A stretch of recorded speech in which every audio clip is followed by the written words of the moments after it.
作为助理，肯定是要让老板喜欢我。我现在就很喜欢你。还有，你怎么突然喜欢这些花花草草了？哦，我也不知道，可能就是希望我这种暗淡的生活里可以增添一点光吧。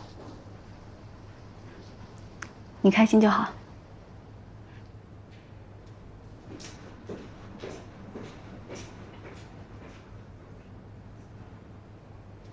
不过，开心能让数据变好，那你就继续开心吧，啊！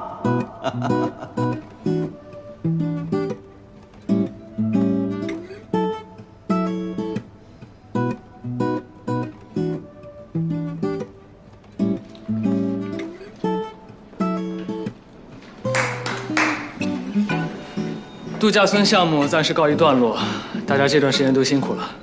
明天，公司安排所有人出去团建2天。耶！谢谢老板。具体行程要去哪，你们自己安排啊。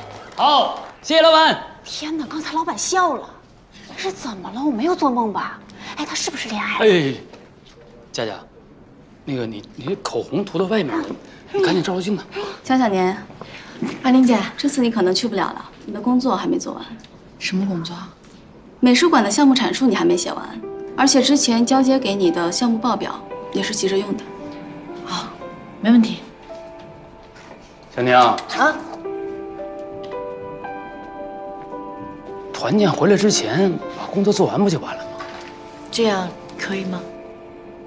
王凯，我说行，你说不行，你是想跟我对着干呢，还是给江小宁打包票呢？江小宁啊，能不能完成？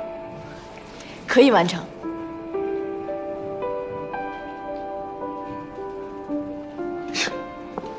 谢谢凯哥。没事儿，小意思。我就看不惯他独断专行的样子。这都是我应该做的，没事儿。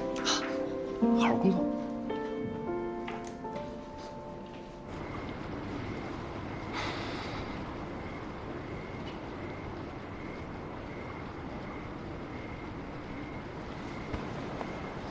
西哥，有什么事一定要当面说啊！你刚刚出差回来，应该回家休息的。我出差回来带了一些特产，回去带给奶奶和姑姑。谢谢西哥。啊，对了，还有这个，这是什么啊？就是一个小礼物。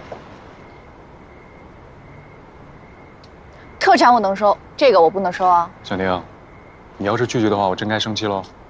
你送我礼物，我也生气了。放心吧，很便宜的，不是很贵重。我送你回去。真的是没有小时候乖了。来，给你带上。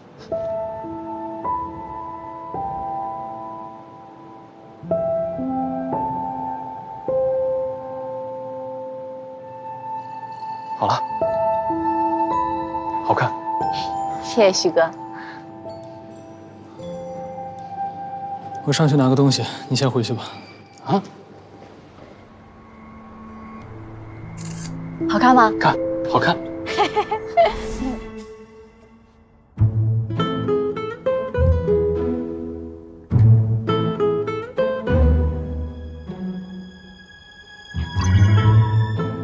你睡了吗？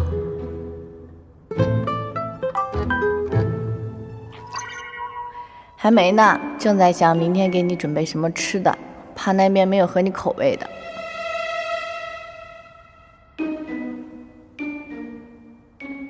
喂，老板。